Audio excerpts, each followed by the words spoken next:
இந்த பதிவை பார்த்துட்டு இருக்கிற எல்லாருக்குமே வணக்கம். நீங்க எல்லாரும் ரொம்ப நல்லா இருக்கீங்கன்னு நம்புறேன். நானும் ரொம்ப நல்லா இருக்கேன். வெற்றிவேல் முருகனுக்கு ஹரோகரா. முருக பக்தருக்கு ஒரு ஸ்பெஷல் வணக்கம். முருகப்பெருமானுக்கு விசேஷமான நாட்களான சஷ்டி, கிருத்திகை, தைப்பூசம் இப்படி நிறைய திருநாள்கள் கண்டிப்பா இருக்கு. இது எல்லாமே ரொம்ப விசேஷமானது தான். ஆனா விரதம் இருந்து நாம கும்பிடுறது அப்படின்னா சஷ்டி, கிருத்திகை இந்த மாதிரி நட்சத்திர திருநாள்கள். அதுலயும் கார்த்திகை நட்சத்திரத்துல நாம முருகப்பெருமானை வழிபட்டோம் அப்படின்னா நம்மளோட துன்பங்கள் தீர்ந்து இன்பங்கள் பெருகும் அப்படின்னு கூட சொல்லுவாங்க. இந்த ஆடி கிருத்திகையை எல்லாருமே எதிர்பார்த்துட்டே இருந்திருப்பீங்க. நானும் அவ்வளவுதான், ரொம்பவே எதிர்பார்த்த ஒரு திருநாள் தான் இந்த ஆடி கிருத்திகை. எனக்கும் இந்த திருநாள் ரொம்ப ரொம்ப பிடிக்கும். நிறைய பேர் காவடி எடுத்து இந்த திருநாளை ரொம்ப சந்தோஷமா கொண்டாடுவாங்க. இந்த திருநாள் பத்தி தான், இந்த திருநாள் எப்படி நாம கொண்டாடணும், எப்படி விரதம் இருக்கணும், இந்த திருநாளோட பலன்கள் என்னென்ன அப்படின்றத இந்த பதிவுல முழுசா பார்க்கலாம் வாங்க. முதல்ல ஆடி கிருத்திகையை நாம எதற்காக கொண்டாடுறோம் அப்படின்னு பார்க்கலாம். முருகப்பெருமான் சிவபெருமானோட நெற்றி கண்ணில் அவதரித்தார் அப்படின்னு கூட சொல்லுவாங்க. அப்படி அவங்கள 6 கார்த்திகை பெண்கள் தான் வளர்த்து பெரிய ஆளா ஆக்கினாங்க அப்படின்னு கூட சொல்லுவாங்க. 6 குழந்தைகளா இருந்த முருகப்பெருமான அந்த 6 பெண்மணிகள் தான் வளர்த்திருக்காங்க. 6 பெண்மணிகள் பராசக்தி அம்மனுக்கு அப்படின்னா நம்ம அன்னை பராசக்தி பார்வதிக்கு நிகரானவங்கள் தான். இந்த ஆடி மாசத்துல பார்வதி தாயாரை நாம சிறப்பா கொண்டாடுவோம். அதே மாதிரி அவங்களுக்கு கொடுத்த கௌரவம் மரியாதையும் இந்த கார்த்திகை பெண்களுக்கு செல்லணும் அப்படின்றதுக்காகவே இந்த ஆடி கிருத்திகை நடக்கும். 6 குழந்தைகளை அன்னை பராசக்தி தான் 6 திருமுகமுள்ள ஒரு குழந்தையா அதுக்கப்புறம் மாற்றுவாங்க. அதனால அன்னை பராசக்திக்கு கிடைக்கக்கூடிய மரியாதை கௌரவம் எல்லாமே இந்த 6 கார்த்திகை பெண்களுக்கும் கிடைக்கணும் அப்படின்றதுக்காகவே நாம இந்த ஆடி கிருத்திகை ரொம்ப மிக சிறப்பா கொண்டாடுறோம். சரி, இந்த விரத நாள் எப்போ வருது அப்படின்னு பாத்தீங்கன்னா இதுலயும் சின்ன கன்ஃபியூஷன் கண்டிப்பா எல்லாருக்குமே இருக்கும். ஏன்னா 29 நாள் வருதா இல்லைன்னா 30ஆம் தேதி வருதா அப்படின்ற ஒரு கன்ஃபியூஷன் இருக்கு. 2 கணக்கா இதை நம்ம பிரிச்சுக்க முடியும். ஒண்ணு, சூரிய உதய காலத்துல கிருத்திகை நட்சத்திரம் எந்த நாள்ல இருக்கு அப்படின்னு பார்த்தோம் அப்படின்னா அது 30ஆம் தேதி தான் வருது. அப்படின்னா செவ்வாய்க்கிழமை. முருகர் கூறிய நாட்கள்ல செவ்வாய்க்கிழமை ரொம்பவே சிறப்பு. அன்னைக்குன்னு பார்த்து இந்த 30ஆம் தேதி நமக்கு காலையில 10:23 வரைக்கும் கார்த்திகை நட்சத்திரம் இருக்கு. ஆனா அன்னைக்கு சூரிய உதயக்கிற காலத்துல ஆடி கிருத்திகை, இந்த கிருத்திகை நட்சத்திரம் இருக்கும். சில கோவில்ல பாத்தீங்கன்னா, நிறைய கோவிலையும் இந்த ஆடி கிருத்திகை சூரியன் உதிக்கிற காலத்துல கிருத்திகை நட்சத்திரம் எப்ப இருக்கோ அந்த மாதிரி கொண்டாடுறது வழக்கமா இருக்கு. மற்ற கோயில்கள்ல பாத்தீங்கன்னா சில கோயில்கள்ல 29 அன்னைக்குன்னு பார்த்து காலையில 10:55 அப்புறம் தான் கிருத்திகை நட்சத்திரம் ஸ்டார்ட் ஆகுது. அன்னைக்கு முழுக்க நமக்கு கிருத்திகை நட்சத்திரம் இருக்க போகுது. அதனால நிறைய கோயில்கள் நிறைய வீட்கள்லயும் கூட இந்த 29ஆம் தேதியே கிருத்திகை கொண்டாடுற பழக்கம் இருக்கு. நீங்க கன்ஃபியூஸ் ஆகிக்க வேண்டாம். உங்க நியர்பை இருக்கிற கோவில்ல 30ஆம் தேதி கொண்டாடுறாங்க அப்படின்னா அன்னைக்கே நீங்க தாராளமா வீட்டுல கொண்டாடிக்கலாம். ஏன் அப்படின்னா அன்னைக்கு சூரியன் உதயிக்கிற காலத்துல கிருத்திகை நட்சத்திரம் இருக்கு. இல்ல நாம கிருத்திகை நட்சத்திரம் முழுசா இருக்கிறதுனால 29ஆம் தேதியே கொண்டாடுறோம் அப்படின்னாலும் எந்த பிரச்சனையுமே இல்லை. அன்னைக்கு கொண்டாடலாம். அன்னைக்கு முழுக்க நம்ம உபவாசம் விரதம் இருந்து 30ஆம் தேதி காலையில 10:23 அப்புறம் நம்மளோட விரதத்தை நிறைவு செஞ்சுக்கலாம். ஒன்றும் தப்பில்லை. ரெண்டுமே ஓகே தான். பட் இதுல சில பேருக்கு என்ன பிரச்சனை ஆகும்னா, நாம பரணியிலும் விரதம் இருக்கும் அப்படின்னு சொல்றவங்களுக்கு 3 நாள் கண்டினியூஷனா உபவாசம் இருக்கிற மாதிரி ஆயிடும். அது கொஞ்சம் கஷ்டமா போகும். அதனால என்ன பண்ணிக்கலாம் அப்படின்னு பாத்தீங்கன்னா, இப்போ 28ஆம் தேதி பரணி நட்சத்திரம் இருக்கு. அன்னைக்கு பாத்தீங்கன்னா மதியத்துக்கு அப்புறம் கொஞ்சம் லைட்டா உணவு எடுத்துக்கலாம். நைட் உணவு எடுத்துக்காம அதுக்கப்புறம் பாத்தீங்கன்னா 29 நாள் ஃபுல்லாமே விரதம் இருந்து 30ஆம் தேதி காலையில நம்மளோட விரதத்தை நாம நிறைவு செஞ்சுக்கலாம். இது ஒரு முறை. இல்ல அப்படின்னா நம்ம 30க்கே விரதம் இருக்கும் அப்படின்னாலும் அன்னைக்கும் இருந்துக்கலாம். ரெண்டுமே ஓகே தான். இதுல எந்த பிரச்சனையுமே இல்லை. சரிங்களா? அதுக்கப்புறம் பாத்தீங்கன்னா செவ்வாய்க்கிழமையில கிருத்திகை நட்சத்திரம் வரக்கூடியது அப்படின்றது ரொம்ப ரொம்ப சிறப்பா இருக்கும். நமக்கு இரட்டிப்பான பலன்கள் கண்டிப்பா கிடைக்கும். முருகப்பெருமானுக்கு அபிஷேகம், தூப தீப ஆராதனை எல்லாம் செஞ்சுட்டு அன்னைக்கு நாம விரதம் இருந்து கிருத்திகை நட்சத்திரத்துல முருகப்பெருமானை வணங்கினோம் அப்படின்னா நம்மளோட வேண்டுதல் ரொம்ப சீக்கிரமாவே நிறைவேறும் அப்படின்னு சொல்லுவாங்க. சரி, இந்த விரதத்தை நாம எப்படி மேற்கொள்வது அப்படின்னு பார்க்கலாம். அன்னைக்கு இப்போ 29ஆம் தேதி ஆனாலும் சரி, இல்ல நீங்க 30க்கு பண்றீங்க அப்படின்னாலும் சரி, அதிகாலையில நம்ம குளிச்சுட்டு திருநீரெல்லாம் வச்சுக்கிட்டு அதுக்கப்புறம் உபவாசத்தை தொடங்கி முருகா அப்படின்ற நாமத்தை அன்னைக்கு முழுக்க சொல்ற மாதிரி பார்த்துக்கோங்க. யாரையும் திட்டாதீங்க, நல்லதாவே யோசிங்க. சரிங்களா? பரணியில நம்ம விரதம் இருக்கோம் அப்படின்னா அன்னைக்குன்னு பார்த்து மத்தியானத்துக்கு அப்புறம் நீங்க லைட்டா எடுத்துக்கோங்க. சாப்பாடு எடுக்காம இருந்தாலும் சரி, உங்களோட உடம்பு எப்படி ஒத்துழைக்குதோ அதே மாதிரி நம்ம சாப்பாடை சாப்பிட்டுக்கலாம். சரிங்களா? இப்போ கிருத்திகை நட்சத்திரத்துல மாலை வரைக்கும் நீங்க உபவாசம் இருந்து அதுக்கப்புறம் உங்களோட மாலை வழிபாடுகள் முடிஞ்சதுக்கு அப்புறம் உங்களோட உபவாசத்தை நீங்க நிறைவு செஞ்சுக்கலாம். உபவாசம் இருக்கும்போது பாத்தீங்கன்னா சில பேருக்கு வந்து ஆரோக்கியம் சரியில்லை, உடம்பு சரியில்லை அப்படின்றவங்க பாத்தீங்கன்னா உப்பில்லா உணவு எடுத்துக்கிட்டு நீங்க வந்து இந்த உபவாசம் தாராளமா கண்டினியூ பண்ணிக்கலாம். உபவாசம் இருந்தாலும் சரி இல்லைனாலும் சரி, நீங்க வந்து உங்களோட உடம்பு எப்படி ஒத்துழைக்குதோ அது மாதிரி நீங்க வந்து உங்களோட விரதத்தை வந்து கண்டினியூ பண்ணிக்கலாம். இப்போ வழிபாடு எப்படி செய்யறது அப்படின்னு பாத்தீங்கன்னா, மாலை நேரம் தான் முக்கியமான வழிபாடுகள் இருக்கு. காலையில பாத்தீங்கன்னா முருகப்பெருமானுக்கு நீங்க காலையில பூஜை செய்யறவங்க அப்படின்னா, காலையிலேயே வந்து முருகப்பெருமானோட திருவுருவம் படம், சிலை, வேல் இது மாதிரி என்ன இருந்தாலும் அதை எல்லாமே சுத்தம் படுத்திட்டு நல்லா சந்தன குங்குமம் எல்லாம் வச்சுட்டு செவ்வரளி பூ, மல்லிப்பூ இந்த மாதிரி பூக்களால் அலங்காரம் செஞ்சுட்டு ஒரு சின்ன நைவேத்தியமா ஏதாவது வைங்க. உங்களால எளிமையா என்ன செய்ய முடியுதோ அதை வந்து வைங்க. பால், பழம் இதை வச்சாலே போதும் காலையில செய்யறவாளுக்கு. அந்த மாதிரி வச்சுட்டு உங்களோட வழிபாடை வந்து நீங்க ஸ்டார்ட் பண்ணிக்கலாம். ஏன்னா சில பேர் வந்து காவடி எடுக்கிற பழக்கம் இருக்கு, அவங்களுக்கு வந்து அப்போ அன்னைக்கு நாள் ஃபுல்லா வந்து வீட்டுல வந்து பூஜையெல்லாம் செய்ய முடியாது. அந்த மாதிரி கூட இருக்கு.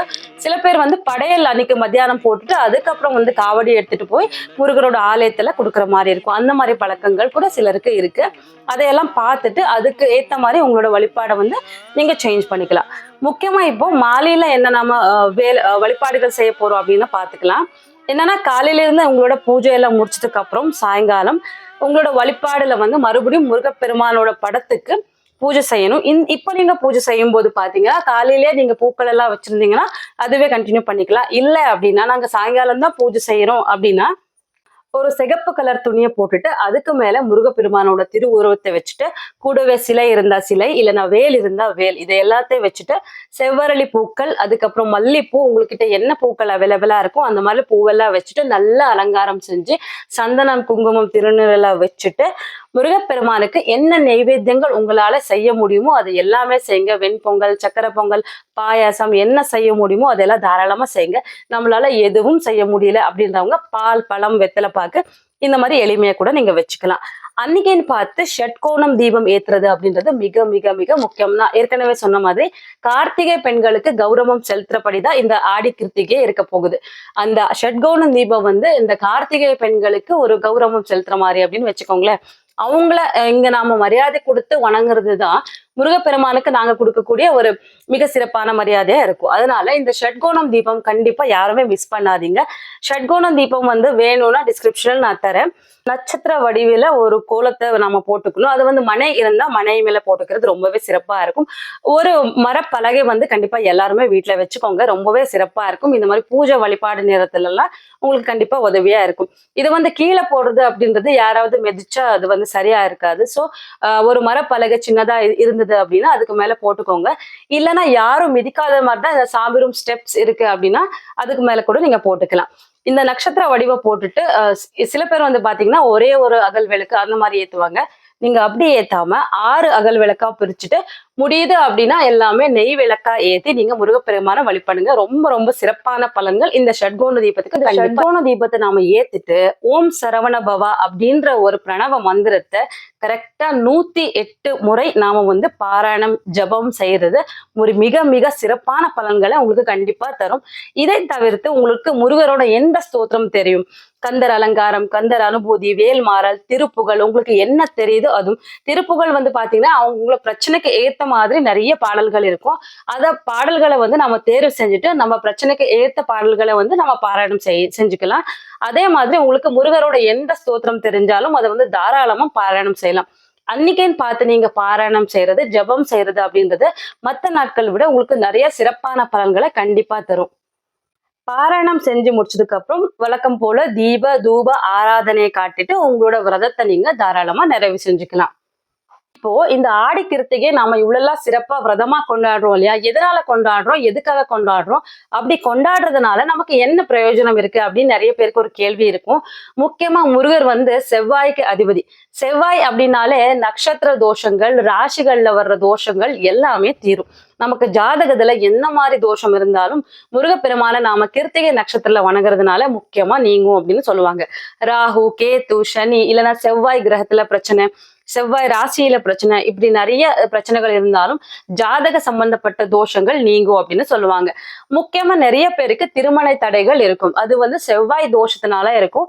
அந்த மாதிரி இருக்கிறவங்க பாத்தீங்கன்னா ஆடி கிருத்திகையில முருகப்பெருமான விரதம் இருந்து வழிபட்டாங்க அப்படின்னா அவங்களோட திருமண தடை வந்து நீங்கும். முருகப்பெருமான வந்து சுப்பிரமணியன் அப்படின்னு கூட கூப்பிடுவாங்க இல்லையா? அதனால முருகப்பெருமான நாம வணங்கணும் அப்படின்னா நாகதோஷங்கள், சர்ப்ப தோஷங்கள் கண்டிப்பா நீங்கும். பித்ரு தோஷம் கூட நீங்கும் அப்படின்னு சொல்லுவாங்க. நிறைய பேருக்கு நோய் நிறைய இருக்கும். அதுலயும் பாத்தீங்கன்னா இந்த ஸ்கின் ரிலேட்டடான நோய் வந்து முருகப்பெருமான வழிபட்டா ரொம்ப சீக்கிரமா நீங்கும் அப்படின்னு கூட சொல்லுவாங்க. நமக்கு இருக்கிறதுலயே மிகப்பெரிய பிரச்சனை அப்படின்னா வறுமை தான். அந்த வறுமை போக்க இந்த கிருத்திகை நட்சத்திரத்துல நீங்க விரதம் இருந்து வழிபட்டு வந்தீங்க அப்படின்னா கண்டிப்பா உங்களோட வறுமை எல்லாமே நீங்கும். கார்த்திகை நட்சத்திரத்தில் நாம வழிபட்டு வர்றதுனால இன்னொரு முக்கியமான விஷயம் என்னன்னா, வேலை வாய்ப்பு அப்படின்றது இப்போ வந்து ரொம்பவே கஷ்டமான ஒரு விஷயம். அதுலயும் பாத்தீங்கன்னா உயர்ந்த பதவி நமக்கு நாம எவ்வளவோ வேலை செய்யறோம், அந்த வேலைக்கு தகுந்த ஒரு பதவி நமக்கு இல்லை அப்படின்னு நினைக்கிறவங்க கூட இந்த நட்சத்திரத்துல நீங்க வழிபட்டு வந்தீங்க அப்படின்னா உங்களோட பதவி வந்து நீங்க நினைச்சதை விட வேற மாதிரியா நல்லாவே உயர்ந்து வேலையில உங்களுக்கே ஒரு நல்ல இஷ்டம் வந்து கிடைச்சிடும். அந்த மாதிரி வந்து ஒரு சிறப்பான பலன்கள் கண்டிப்பா இருக்கு. விரதம் முழுக்க நாம முருகா அப்படின்ற நாமத்தை வந்து ரொம்ப சந்தோஷமா சொல்லணும். அன்னைக்கு நாள் முழுக்க முருகருக்காகவே அப்படின்னு நினைச்சிட்டு முருகா அப்படின்னு நீங்க நினைச்சாலே போதும். அந்த நாள் முழுக்க உங்களுக்கு ரொம்ப சந்தோஷமா இருக்கும். உங்களால முடியுது அப்படின்னா முருகப்பெருமானோட சிலை இருக்கு, வேல் இருக்கு அப்படின்னா அதுக்கு உங்களால முடிஞ்ச அபிஷேகங்கள் செய்யுங்க. பால் அபிஷேகம் செய்யலாம், தேன், விபூதி, தயிர் கொண்டு அபிஷேகம் செய்யலாம். இந்த மாதிரி உங்ககிட்ட என்ன அவைலபிளா இருக்கும் அதை எல்லாமே வச்சுட்டு நீங்க தாராளமா சந்தோஷமா அபிஷேகங்கள் செய்யலாம். ரொம்ப அதோட என்ன சொல்றது, அன்னைக்கு முழுக்க நீங்க ரொம்ப ஹாப்பியா இருப்பீங்க. அந்த அளவுக்கு முருகப்பெருமான் உங்களை அவ்வளவு அழகா பாத்துக்குவாரு. சரி, எனக்கு கோயிலுக்கு போலாமா அப்படின்னு கேட்டீங்கன்னா, நான் சொன்னபடி நான் வந்து போன வருஷம் வந்து காவடி எடுத்திருந்தேன். முதல் தடவையா காவடி எடுத்திருந்தேன். பட் நாம படிச்ச பசங்களுக்கே ஒரு திமிர் இருக்கும். என்னன்னா யார் என்ன சொன்னாலும் அதை வந்து டக்குன்னு ஒத்துக்க மாட்டோம் இல்லையா? நான் வந்து ஒரு சின்ன வேண்டுதல் வச்சிருந்தேன். அந்த வேண்டுதலுக்காகவே நான் வந்து காவடி எடுத்திருந்தேன். சரிங்களா? பட் முதல் தடவை காவடி எடுக்கிறேன். நிறைய பேர், நிறைய கூட்டம்னா அந்த அளவுக்கு கூட்டம்.